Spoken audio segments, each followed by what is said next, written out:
Hi friends, welcome to our channel. ఈరోజు వచ్చేసి సింపుల్గా టేస్టీగా బగారా రైస్ ఎలా ప్రిపేర్ చేయాలో చూపిస్తాను.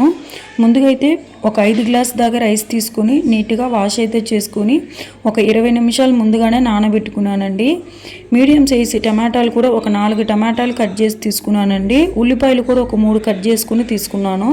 కొన్ని కొత్తిమీర, పుదీనా, ఫ్రెష్గా చేసుకున్న అల్లం వెల్లుల్లి పేస్ట్, ఒక 5 పచ్చిమిర్చి కూడా కట్ చేసి తీసుకున్నానండి. కొన్ని జీడిపప్పులు, పట్ట, మొగ్గ, 2 బిర్యానీ ఆకు, 2 ఇలాచి కూడా తీసుకుని పక్కన ఉంచుకున్నానండి. ఇప్పుడు ప్యాన్లకి తగినంత నెయ్యి వేసుకున్నానండి.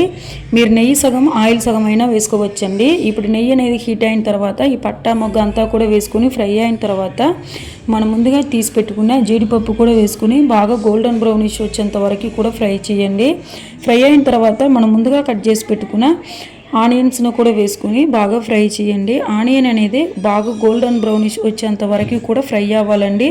అప్పుడే బగారా రైస్ అనేది టేస్ట్ చాలా బాగుంటుంది. సో ఆనియన్ ఫ్రై అయ్యేటప్పటికే ఒక 4 కట్ చేసి పెట్టుకున్న పచ్చిమిర్చి కూడా వేసుకుని బాగా పచ్చివాసన పోయేంత వరకు కూడా బాగా ఫ్రై అయితే చేయండి. ఈ ఆనియన్ ఈ రెండు కూడా బాగా ఫ్రై అయిన తర్వాత మనం ముందుగా చేసి పెట్టుకున్న అల్లం వెల్లుల్లి పేస్ట్ కూడా ఒక 1 టేబుల్ స్పూన్ వేసుకుని అల్లం వెల్లుల్లి పేస్ట్లో ఉండే పచ్చివాసన అంతా కూడా పోయేంత వరకు కూడా బాగా ఫ్రై చేయండి. అల్లం వెల్లుల్లి పేస్ట్ అనేది ఎప్పుడైనా కూడండి అప్పుడప్పుడు చేసి వేసుకుంటేనే టేస్ట్ అనేది చాలా బాగుంటుందండి. సో అల్లం వెల్లుల్లి పేస్ట్ కూడా ఫ్రై అయిన తర్వాత మనం ముందుగా కట్ చేసి పెట్టుకున్న టమాటా ముక్కలను కూడా వేసుకుని బాగా ఫ్రై చేయండి. టమాటాలో ఉండే వాటర్ అంతా కూడా పోయి ఆయిల్ అనేది పైకి తేలేంత వరకు కూడా బాగా ఫ్రై చేయండి. అప్పుడే బాగుంటుందండి.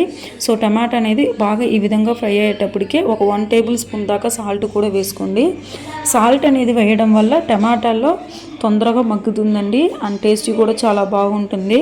సో ఈ విధంగా ఫ్రై అయిన తర్వాత మనం ముందుగా తీసి పెట్టుకున్న కొత్తిమీర, పుదీనా కూడా వేసుకుని బాగా కొత్తిమీర, పుదీనా కూడా బాగా ఫ్రై చేయండి. కొత్తిమీర, పుదీనా కూడా బాగా ఈ విధంగా ఫ్రై అయిన తర్వాత విధంగా మొత్తం కూడా ఫ్రై అయిన తర్వాత ఒక గ్లాస్ రైస్లకి 1.5 గ్లాస్ దాకా వాటర్ అనేది కరెక్ట్గా సరిపోతుందండి. నేనైతే ఒక 5 గ్లాస్ దాకా రైస్ నానబెట్టుకున్నాను కాబట్టి ఒక 7.5 గ్లాస్ దాకా కూడా వాటర్ వేసుకొని ఉప్పు అనేది సరిపోయిందో చూసుకొని సాలకపోతే కొంచెం ఉప్పు కూడా వేసుకుని వాటర్ అనేది బాగా ఈ విధంగా తెల్లేటప్పటికి మనం ముందుగా నానబెట్టుకునే రైస్ని వాటర్ అంతా కూడా ఉంపేసి రైస్ అంతా కూడా వేసుకుని బాగా కింద నుంచి ఒకసారి బాగా కలుపుకొని మూత అయితే పెట్టుకుని ఒక 10 to 15 మినిట్స్ పాటు బాగా బాయిల్ చేయండి. రైస్ అనేది బాగా ఒక 90% ఈ విధంగా బాయిల్ అయిపోతుందండి. ఈ విధంగా ఒక 90% బాయిల్ అయిన తర్వాత కింద నుంచి కూడా అడుగు అంటకుండా బాగా ఇంకొకసారి కూడా కలుపుకొని మూత అయితే పెట్టుకుని బొరువైనది ఏవైనా పెట్టి సిమ్లో అయితే పెట్టుకుని ఒక 10 to 15 మినిట్స్ పాటు లో ఫ్లేమ్లో అయితే పెట్టుకుని బాగా ఉడికించండి. ఈ విధంగా ఒక 10% పాటు బాగా ఈ విధంగా దమ్ముల బాయిల్ అయిన తర్వాత మూత అయితే తీసుకుని చూసారు కదండి, ఈ విధంగా బాగా పొడుగుగా ఉడికిపోయి ఉంటుందండి. ఇప్పుడు చూసారు కదండి, ఈ విధంగా బాగా కలుపుకొని తీసుకొని సర్వ్ చేసుకోండి. టేస్ట్ అయితే చాలా బాగుంటుందండి. సో తప్పకుండా ఈ విధంగా ట్రై చేసి చూడండి. ట్రై చేసి ఎలా వచ్చిందో కామెంట్ సెక్షన్లో కామెంట్ కూడా చేసేయండి. నా వీడియో నచ్చితే లైక్ చేయండి, షేర్ చేయండి, సబ్స్క్రైబ్ చేయండి. Bye bye.